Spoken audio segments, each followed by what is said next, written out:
everyone, we're here today with another amazing artist. Everybody, Deli Pepper.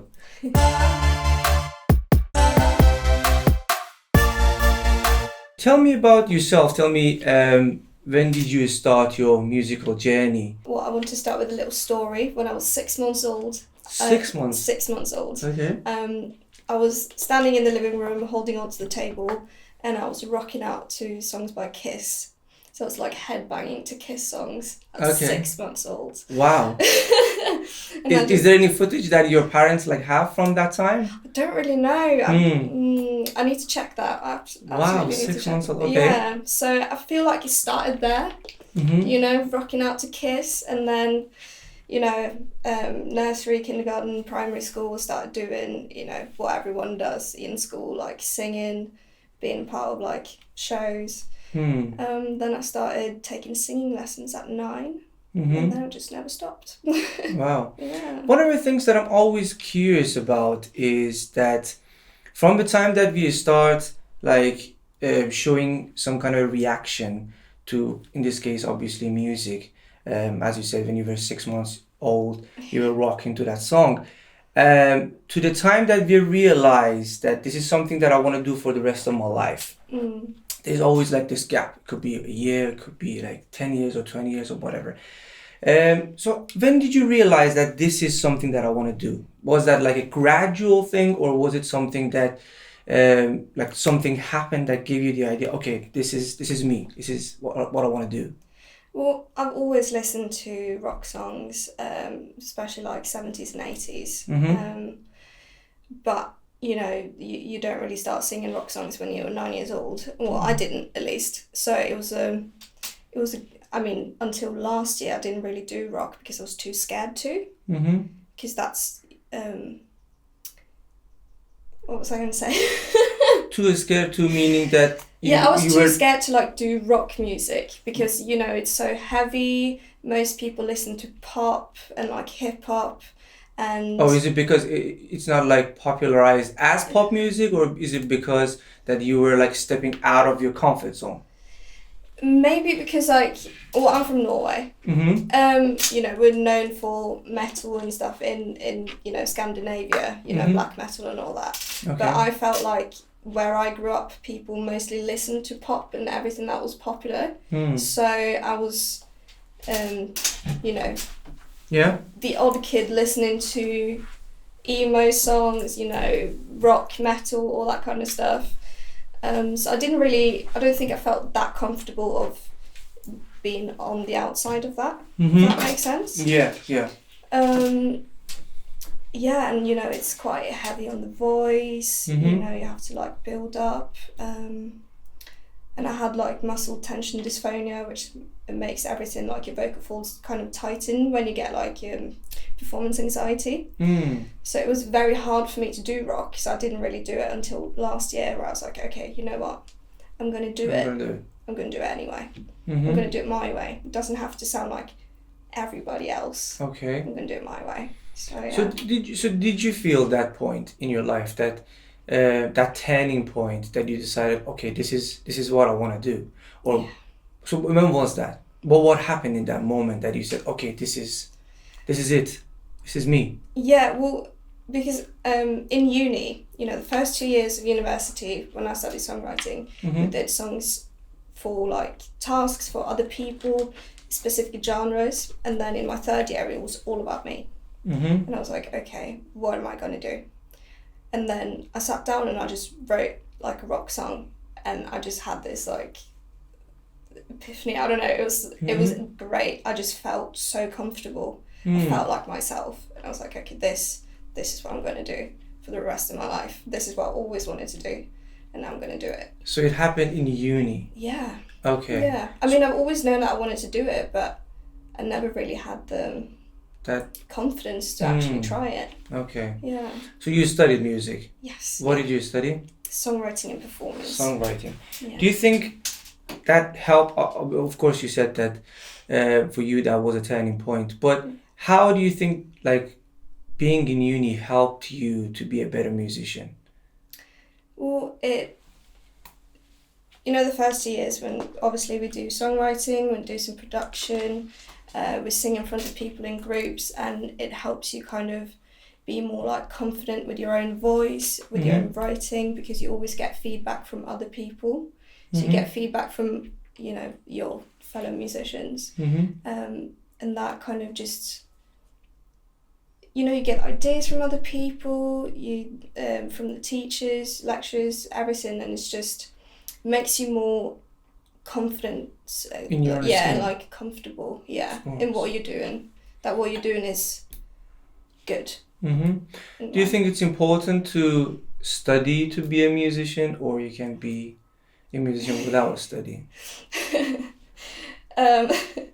I love that question, because I've had so many people tell me that you don't have to study music to become a musician. Yeah, okay, that's interesting. Because you know, they're so good at playing guitar, so they don't need to go to university to learn how to play guitar. But for me, it was because I wanted to learn the theory behind everything I do. I want to dig deep. Yeah, I want to learn what people are listening for, what they want to like. What triggers something in them when they listen to a song. Because, I mean, obviously you can do that if you've got great ear and you know how to play. But when you're sat there listening to these famous songs and people point out that this is the reason why you like the song so much, it kind of, that's kind of what made me want to do it. So you can be a musician without... Absolutely, going to uni. Yeah, you can, but I just felt like I wanted to, you know, take that step and learn more about what it actually means. Okay. Yeah.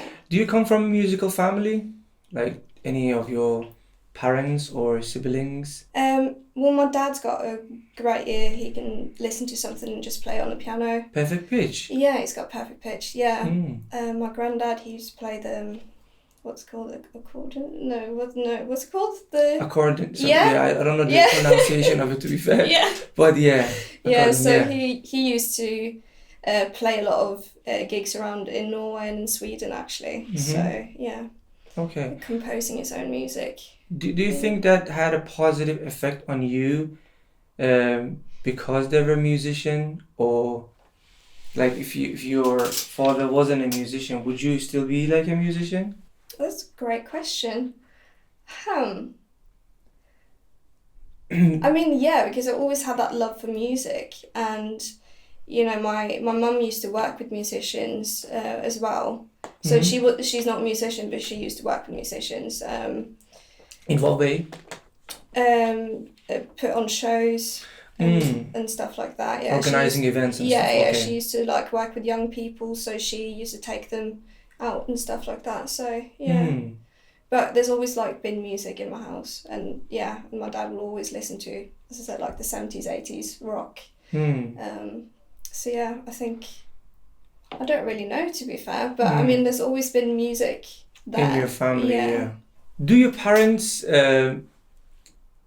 support you in your career, or do they say go get a 9-to-5 job? I think they've always seen it coming. So they support me 100%. They knew that I wanted to, you know, move abroad and study music. I've talked about that for years. So it was no surprise really that I wanted to get into music. So they just 100% do it. 100% definitely. Yeah, definitely do it. Follow your dreams. You told me that you moved to rock music. Now that you sing, and all the singing and songwriting that you do is in rock music. Is it any subgenres of rock, any specific subgenres, or rock in general?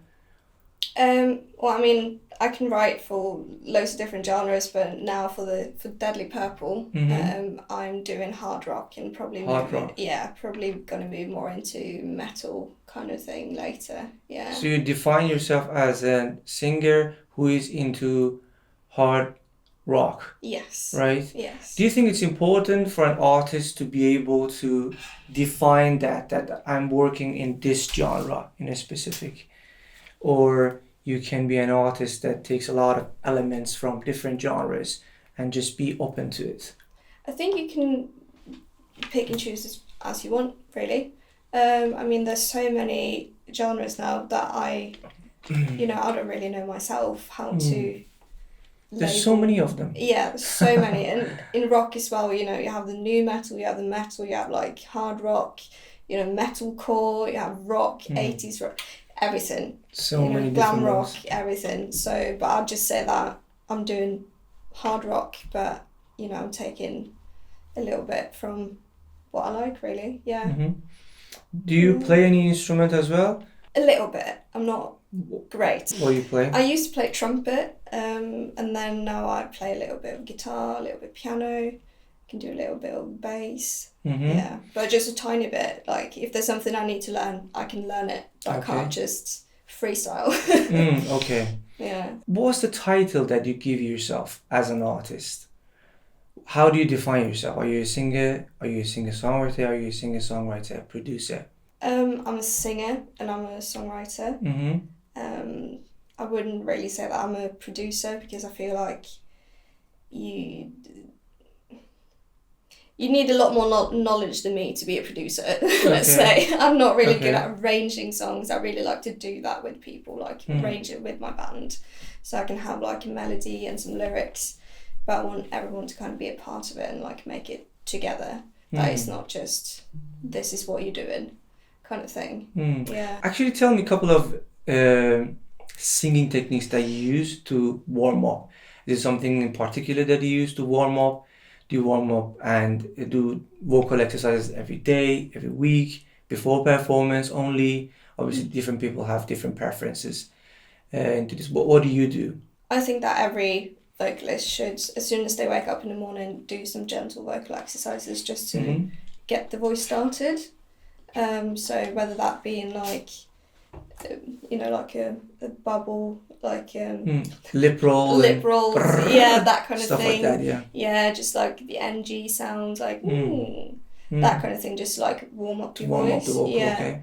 Yeah, and definitely before you start singing, because if you don't warm up your voice before you start singing, you're not going to be able to reach that tone that you've been working on, like that note that you've been working on for ages, because it's not warmed up. It's not where it's supposed. It's the same with like when you play drums, when you play guitar, you do like little exercises to get you started. It's exactly the same with the voice. Yeah. It's like a muscle. You gotta treat it as a muscle. Absolutely, create muscle memory so that it's going to be, you know, easier to do it. It's just going to come out of nowhere. 100%. Yeah. Do you feel that you get any kind of pressure from the social media and the music industry that you have to look in certain way, you have to do things in certain way, you have to say things? Right now, I feel that everyone is getting famous off TikTok. Okay. Is that a positive thing or is that a negative thing? I don't really know. Okay. I mean, it's a great, you know, platform to show yourself as a musician, absolutely. But I've also kind of seen that a lot of people don't really will go viral because they're musicians. They go viral because they do funny things that people like to see. Entertainers. Yeah. Okay. So that's why you've probably heard that, oh, I didn't know that person could sing. Why does all the celebrities all of a sudden release music? But the thing is, they're actually just created a platform with a lot of funny entertaining stuff. And then, they're actually musicians. But that's how they kind of created their audience, by doing something funny and entertaining. And then all of a sudden, they release music and then loads of people, you know, interact with that and listen to it. Yeah. So you feel that the pressure is coming from all these social platforms that giving different direction to a musician and maybe altering the ultimate name of a musician, or? Yeah, because now it's more focused on, I mean, it's a great thing to, you know, be yourself and show yourself how you are, kind of thing. But, you know, a lot of artists create personas. So someone's that's not how you are in real life. It's like a personality that you put on stage. So if you do that, if you have like a TikTok channel or like Instagram and you make all these silly videos, but on stage you're a completely different person, I feel like that kind of goes against a little bit, or it can make it like difficult for artists to kind of know how to. Against the I'm assuming that you believe that musicians should be a musician. A lot of people, obviously there are different opinions on this, Yeah. but a lot of people have the opinion that they say a musician should be a musician. They should do music. I think you can do whatever you want. If you want to, make, videos, entertaining videos, and put them online, and then link it up to your music later, that's great. But if you don't want to do that, if you have like a specific persona or a character that you put on stage, you shouldn't have to do that just to be noticed by the public. I do get what you're saying, but I do still think it's important for a musician to use those so-called platforms as a tool. Disagree with me if you... I mean, it absolutely is. And it's great especially for those who want to, be an independent artist, who want to do everything themselves. It's a great way for them to build up. I mean, it's also great for, record labels to actually notice you if you do stuff on social media, definitely. I just think that, there's, people will think differently based on what they want. If they want to be, honest, if they want to be like their band or their artist name is a reflection of how they feel and them as a person, that's great. But if it's very different from what you like portray on stage, it can be difficult to use those platforms if you want to use it like what was I going to say, like how everyone else uses it, kind of, hop on the trends and everything. That could be difficult if you're trying to sell something that's completely different. I 100% agree that there is a lot of pressure because some people might not realize and they think, oh, it's just the music that they made it in the computer. But from the very beginning, which is writing the song, composing it, arranging it, recording it, mixing it, mastering it, and then it gets just to the very beginning that you got to market it out there, from like using all the social media platforms and everything to be able to market it and put it out there so people can listen to it, to develop that kind of image for yourself as an artist. There's a lot in there. Then in the beginning I was talking to another artist, like you're doing 20 jobs on your own. But unfortunately right now I think there is no way, because there is a lot, as you probably know yourself, there are like 100,000 songs coming out every day on Spotify. So there is a lot of pressure, but I think an artist probably gonna have to do a lot of these things themselves because there is no other way around it. I wish there was another way, but unfortunately there isn't. Tell me, what's the reason behind the name that you choose? I'm interested to know that an artist, when they choose a name, what's the reason behind it? Is it something that related to your character, to your journey, to why Deadly Purple? So Deadly Purple, the purple is colour of... I can tell that you kept the image with the lipstick and with the necklace, so okay. Yeah, no, so purple is the colour that represents a condition called fibromyalgia, which is a chronic pain condition that I have. So, Deadly Purple, it won't kill me, but, I'm in constant pain, that kind of thing. Where is that pain coming from? Is there a reason behind it? What happened? That's different for everyone. Some says that it comes from like trauma, it can come from like childbirth, it can come from, PTSD, bullying, anything, surgery that went wrong, or it can just, So it could be mental or physical? Yeah, but it's very combined, but it's a physical illness. Okay. But obviously it's... it makes you very tired mentally as well. Yeah. Of course, because there's a very direct and close relation that our physical and mental body have with each other, of course. Yeah, so that's where the name comes from, and that's kind of the whole thing about Deadly Purple is I want to show people that even though you have a disability, even though you have like an illness, a chronic illness, you can still be what you want to be. Very inspirational. Yeah, you can do music if you want to do music. You can be whatever you want to be, you know, a builder.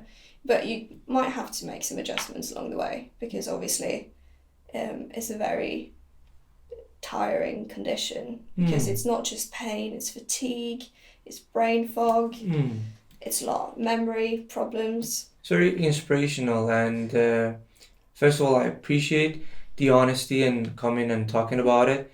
I really appreciate it. So tell me, when Deadly Pepper wants to collaborate, how does she find collaborators? How do you collaborate? You want to write a song? Okay, how do you find collaborators? So that, I feel like that kind of comes back to you don't have to go to university to become a musician, but it will definitely help you. Give you the because connections. it's going to give you the connections. It's going to, you know, people studying sound engineering, like sound technicians, you know, you find those who wants to produce, because production is part of their course as well. You know, you find musicians, you know, people play all sorts of instruments in university, especially at LIPA, so you can just pick and choose who you want to collaborate with. You can just go up and, you know, and ask them, because you know everyone, because you've been collaborating before. If you haven't gone to uni or college, imagine that I'm a musician, I live in Liverpool, and I don't know anyone. Give me advice. How should I find collaborators? What should I do? Give me some advice. Go to gigs. Gigs. Yes, definitely. Talk to people. Talk to bands. Talk to people around you, because there's most likely going to be a lot of musicians at other musicians' gigs. It's not just going to be like your audience who's got nothing to do with music. There's going to be loads of musicians, because that's where you go if you want to collaborate as well. If you want to get to know more people in your genre, just look up events like EBGBs and Jimmy's. Yeah. We've been in lockdown for a while, Yes. and COVID has hit 2020 March, I think it was, if I'm not wrong. And did it have any effect on your life personally? Well, first 2020 was, you know, lockdown. I stayed in Liverpool, but I got the chance to, you know, write songs with other musicians during that time as well, and I released a song during that time. You have released a song. Yeah, I did. What's it called? It's called No No No. No. I'm gonna put the link down in the description. Make sure you go and click on it and have a listen to it, and give it a follow. Yeah. Yeah, but that's very different from what I do now, because that's more hip hop.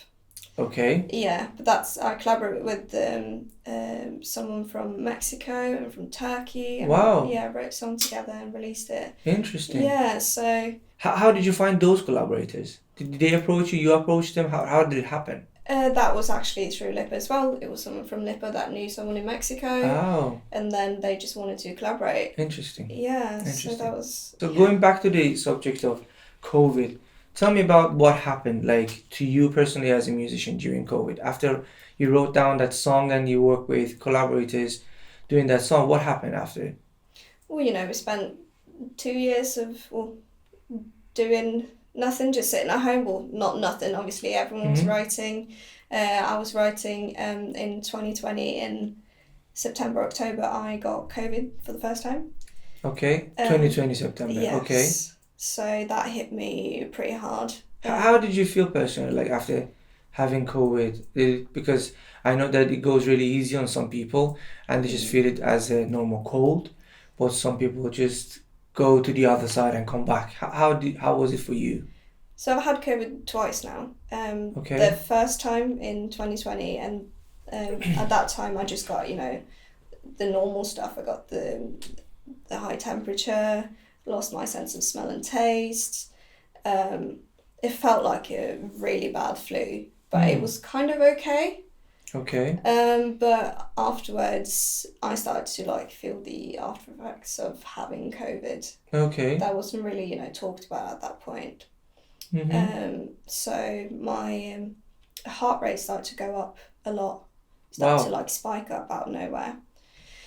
And then I got COVID again in 2022 in February this year. But yeah, so my heart rate just went up, struggling to walk, felt like my cardio was so bad, couldn't, you know, walk up the stairs or anything. Couldn't Wow. really work out or do any physical activities because I felt like I was going to pass out all the time. To that point, wow. Yeah. But then I got it again. Got COVID again. Even with all those conditions continuing, you got it again. Yes. Okay. So I got it again in 22. And when I got it, when I started to get really ill, I thought that was, you know, still just the after effects because I was testing negative the day before. Mm-hmm. But I ended up in hospital, but they sent me home because they thought it was just, you know, long COVID, that it wasn't anything they could do with it. The next day, I was throwing up all day. I was just crying and it was so painful. Like my whole body was just shaking and I didn't know what to do. So that kind of continued for like a couple of days. And then I got, you know, more infections, like chest infections and everything. And I ended up in the hospital in May because I couldn't breathe. Wow. So I just had like kind of like an asthma attack kind of thing, but it was both inhaling and exhaling. So they didn't know what was going on when I got to A&E. So they sent me home with like an inhaler and some steroids. What were they saying? They said I had croup, which is a kid's illness. That's what you get when you're like a really young kid. Okay. Yeah, kind of like a chest infection kind of thing. Mm-hmm. But you know, that's not what it was. Okay. So I got the same thing the next week where I couldn't breathe. Went back to A&E. I sat there for 14 hours without 14 hours. without any like water or food or anything because my oxygen level was kind of okay at that point. So they just let me sit there unable to breathe for 14 hours. And then they just gave me an inhaler and sent me home. And then I found out what the reason was. What was it? COVID gave me asthma and POTS. So asthma explains, you know, obviously the breathing problem, but POTS, that's where your heart rate spikes up if you're sitting or you're standing up. So, and that also kind of, I forgot to breathe. Take your time, no rush. Yeah, so POTS that explains, you know, what happened in 2020 when my heart rate just started spiking up and I felt out of breath and, you know, my cardio was all gone and like it couldn't go anywhere, do anything. So basically what happens is when I sit or stand up, you know, the blood is supposed to even out through the body. But with me, everything goes down to my feet and I don't get enough blood to my heart and to my brain.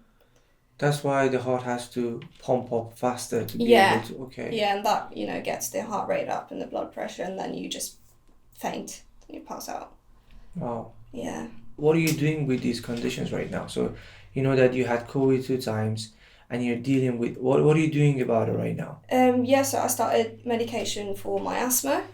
Okay. But I also started medication for POTS. You didn't have asthma before? No. No. Didn't have asthma before. So it was a real shock. So when they did the asthma tests, my lung capacity went down 50% when they did like the trigger test of asthma, and that's pretty bad. So I've started, you know, treatment for my asthma, but now the main focus is the POTS to get my heart rate down so that I can actually, you know, start walking and doing stuff and standing up and being on stage. If I'm just standing up, my heart rate is like 140. Wow. If I'm walking, it's 200. It's 200? Yeah. Wow. Just from walking. So now I need medication to lower my heart rate so that I can, you know, start living again. Do you see some people that they just get like a normal cold, but some people to go to the very extreme as you're like an example here that you're talking yourself about it. You just that makes you question everything. But what's going on? What kind of a disease is this? Yeah, absolutely. That is just makes you sick. Because I have suffered from post-COVID kind of symptoms myself as well, but not probably as hard as you. But it just makes you question what's going on. What is this? Oh yeah. So what's the plan now? Because obviously this had hit you very hard. Yes. Okay, so how are you gonna carry on with your musical journey, but at the same time looking after yourself and make sure you're gonna be okay? What's the plan that you got? Well, first and foremost, the medication has to work so that I can actually, get out of my flat and just meet people. Because to some extent I can, but then it's gonna hit me really hard the next day, and I have to like sleep all day. Okay. But that's when you say meet people, what does that mean? I would love to go to gigs and stuff like that. I could go, but I can't stand up, so I have to sit down. So that's that could be a problem. It's not everywhere you find a place to sit down. So until the medication works and my heart rate goes down, I can't do that much, but I'm focusing on writing songs at the moment and writing about my experience. So, and the reason my voice is gone, that's actually also a post-COVID thing. Okay. So a lot of musicians, a lot of vocalists have been hit really hard by COVID, that their voice just disappears. And the same thing happens with me as well. Wow. It's not usually this like hoarse and groggy. Yeah. But yeah, so now I'm focusing on songwriting. I'm trying to, connect to some producers, some musicians, so that when I'm actually starting to get better, I can, start rehearsing. Okay. And plan gigs. So that's kind of, where I'm at right now. That's good. So you do feel improvement during the last few months then? Well, yeah, I've, now I'm writing again and I'm getting medication and I'm getting help, so you can say that it is getting better now, but it's taking a long time. And that's what they said at the hospital as well. It's going to take a lot of time, so you have to be patient. Okay. Yeah. Do what you can do, but don't overdo it. You have to find a new balance in your life. Okay. Yeah. Wow. We'll be back.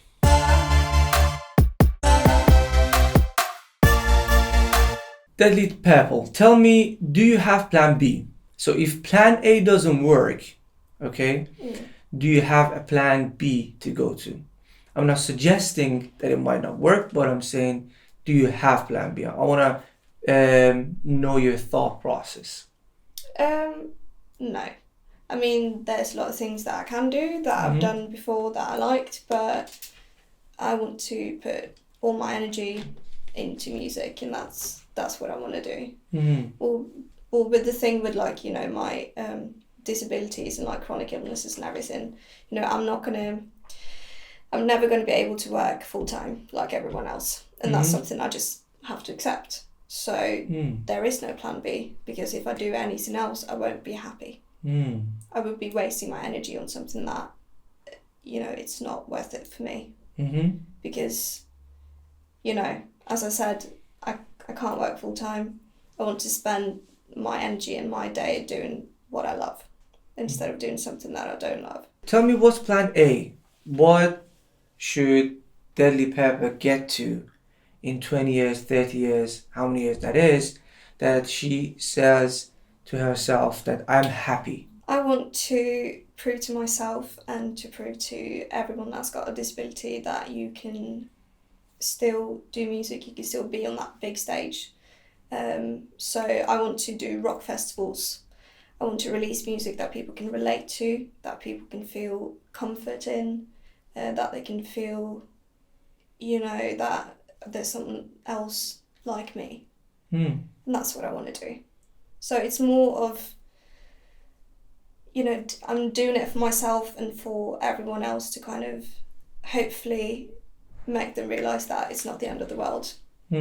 Not being like everybody else or having an illness that's stopping you from living your life the way everyone else is living it, because you can still do so much if you just take your time and listen to your body. I love that attitude, because I think when you're following a career or a path or a goal in your life, and you're not only doing that because you have a passion for it, you want to create some kind of value in the community and the society, and I think that's beautiful. Do you have a release strategy? So when you want to release a song, the last song that you released, what did you do before releasing the song to promote it, the marketing side of it? What did I do? I posted it on social media. I posted it on Instagram. Just reminding people that I'm really releasing the song. Did a little clip of the song. I think that's what I did. It's 2 years ago. I can't remember. I can't even remember yesterday. So if you can remember 2 years, that's a big step up for me. Oh God, yeah. That's really good. That's really. Do you think it's important to have a release strategy to be able to make sure that a lot of people are going to listen to this song, in this case, your song? Yeah, definitely. Because if you don't promote it, if you don't post it anywhere, no one's going to listen to it. No one's going to know that. Unless, like, your friends and your family. But that's also very limited. So use social media for all it's worth. You know, show your song, show your character, yourself, whatever you want to show, and be like, okay, I'm releasing a song, please listen to it. Do something silly if you want to, you know, just get in touch with people, get in touch with like radio stations, with the blogs that, you know, that does reviews of songs and everything. Just, yeah, do it. Just be proud of the product you're going to release and show that to everyone. Yeah. With all the social media platforms that we have nowadays, sometimes we want to use it as a tool, but we get caught up into so-called scrolling, right? Yeah. So do you get into that habit of scrolling in the middle of like posting, or how many hours do you spend on your social media and start like scrolling other people's content? And if you have any kind of way of getting out of it, what do you do? Say, for example, I want to turn off my phone for like 2 hours. And I'm not going to touch my phone. I'm going to stay away from all social media. I'm going to sit down here and meditate. What do you do? That's a great question. I'm way too good at just scrolling for hours and hours and hours. But there's always actually something that is something that happens is I'll see a video or a post of like a great song, or someone's doing something, you know, music stuff or music related, and I'll be like, oh my God, I need to do that, or I need to do something similar. And that's kind of what gets me out of it. Like, okay, now I've seen something that I like and I want to recreate it. Or yeah, you know, dinner is also a great way to stop scrolling. Take me into your creation process. Okay, you wanna make a song. What's the very first step that you do? Most of the time, my songs just comes from mental breakdowns. Just like I'm really sad, or I'm very angry at something. So you get the inspiration internally. Yeah, very much so. Yeah, so it's just something's happened, or I'm sick of this, or this person's not being nice to me. I'm going to write a song about it and like get everything out, because that's how I process and like my emotions, is to just get it out on paper. Just write down everything that comes to mind. Sometimes I listen to a song and I'm like, that's a great line and that explains exactly how I felt about this. And I just start writing it down. And that's what I do. I just write down loads of ideas. And then I turn to the guitar or the piano and just try to come up with a little melody, or try to get a feel of what this should be about, what it should sound like. But yeah, it's very much from my own frustration or like, sadness. That's where like everything starts. Okay, and what do you do after it? You've came up with an idea. Okay, do you go to your own kind of laptop or computer to work with any software like Logic or whatever to record it there, or do you approach somebody else, a producer or someone, to help with the production? Most of the time I just write it down in a book, just all the ideas, and then I just grab my guitar and I start playing some chords, trying out some chords. I've also done it where I've had like a concept or like a feeling or a reference song that I've been like, I want to write something similar to this, and just gave it to, my musician friends, and the guitarist just plays a riff, and then the bassist comes in and just plays something. They just make a song, I record it, and then I just sit down and write lyrics afterwards. So yeah. And who do you give the mixing mastering part of the song to?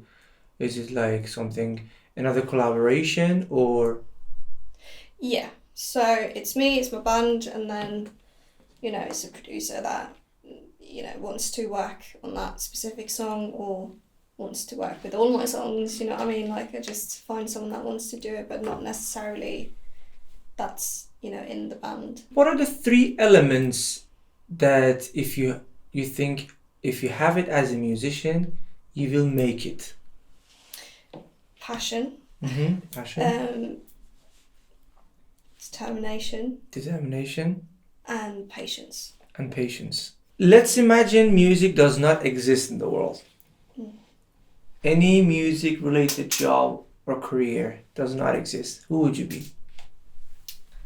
Very boring. Yeah, true. I agree 100%. But let's just imagine that it doesn't exist. What would you do? Who would you be? I would just be a depressed mess. But just, I don't know, do an ordinary job. I mean, those can be amazing for those who enjoy it, but for me, that's not it. So, I don't know. That's a really difficult question. Because, it's who I am as a person. Yeah, you can't really, So you can't really imagine the world without. No, and it would be so difficult. Like what I said, like everything, my emotions and everything is so connected to music and writing down like my feelings, things that's happened. And if I can't do that, then what am I going to do? I mean, I could probably still, write a book about it, but it's not going to be the same. True. Because you're not getting it out there. You're not sharing it in the same way. That's very true. Do you do actually any exercises, mentally or physically? For example, yoga, meditation, to look after your physical and mental health? Like, if you feel anxiety or depressed, what do you do? Well, besides from writing, I do love yoga. And I do love meditation, as you said. Also, weightlifting is something that I really enjoyed. That's something I want to get back to. Because that kind of... Were you doing it regularly? Yeah, I was, yeah. Do you feel the difference between the time that you were doing it and between the time that you weren't doing it? Yeah, because when I go to the gym and when I do yoga, I just feel... I don't know, everything just, it feels like kind of like a release. I'm like relaxed and I feel so confident in my own skin. Like I feel good about the way I look, feel good about what I'm doing. When I'm not doing it, I just feel a difference. There's something in there that's different. Yeah. It just, my confidence is gone as soon as I stop doing it. As soon as I stop taking care of my body, I'm just like, no, don't look at me. Don't. Just, it feels horrible. Yeah. So. I always think it's the same as breathing air, but we don't really see it, and we're doing it subconsciously. But it's something that we do it like every day, or like eating food. You can't really say I ate food yesterday and I don't want to eat today. But I think it's essential to do those things because they're the cause of our mental and physical health to be at a certain ratio. Yeah. And it really helps. I always ask everyone to make a prediction. We are coming from a place that we listen to vinyls and cassettes to the time that we're streaming. Okay? Yeah. What do you think is the next form of consuming music? What's your prediction? Oh, wow. Okay. I mean, next is probably going to be like implants somewhere in your body that's going to... Elon Musk is doing it. Have you seen the chip that is gonna. Oh, is he doing it? Yeah. Oh, wow. He's already produced like a chip that you can put it here, and you can see everything. Like your phone literally is gonna be here. You can make calls. You can listen to music. And you don't need any headphones or anything. It's going to be a chip that's going to be installed here. Okay. Yeah, I mean, it's not really a prediction then, but that's probably what's going to happen because it's already happening. But that's still streaming though. That's obviously connected to internet. Yeah. I'm trying to crack the code and see what's the next form of music consumption. Is there another one? Or is it just going to be, as you said, like a chip or something that's going to be installed? Yeah, and I mean, like with everything else, like, you know, with clothes and with...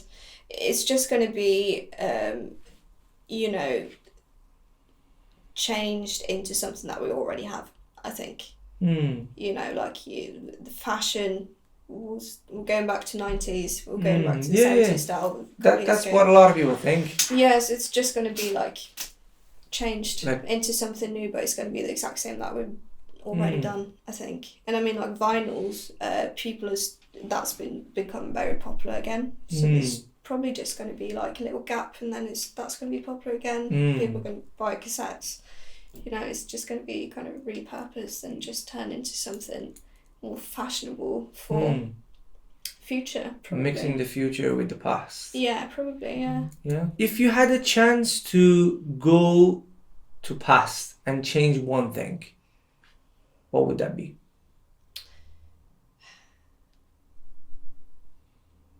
Just to have more confidence.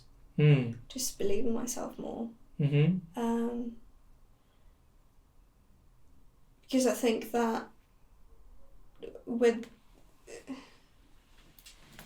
confidence and with believing in yourself, you can change so much about, you know, the future, like your choices.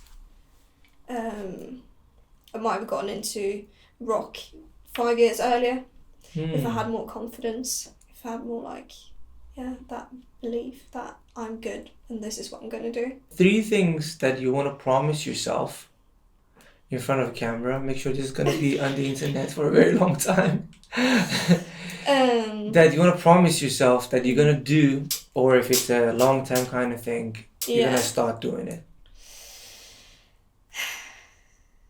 I'm going to promise to believe in myself, to not give up, but to always be happy with where I'm at the moment. 3 things that you're grateful for in your life. I'm grateful for.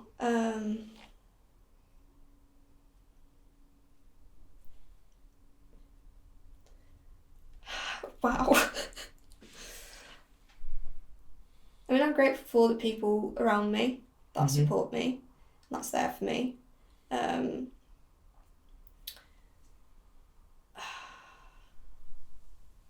Wow. I mean, I'm grateful for being alive. That's, with everything that's going on, I'm still here. That everything that happened to me, I'm still here. That I'm really grateful for just being here. And just want to say that I'm grateful for the opportunity, that I have the opportunity to do what I want. To if I need anything, I have the help, but I have the opportunity to get the help that I need. Deadly Pepperell. Yes. Last words. Whatever you set your mind to, you can do it. If there's anything making it hard for you to do it, then you change it until it's not that hard, because you can do it, and it's your dream, and it's your life. Do it and never look back. That's it. Yeah. Thanks everyone for watching. I'm gonna put all her social media links down below and her latest single down below as well. Make sure you go have a listen. Make sure you go click on those links and give her a follow.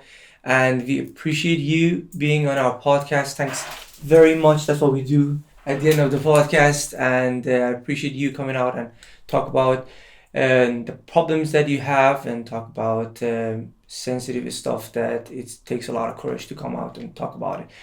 Thanks very much, and thanks for coming. Thank you. Thank you.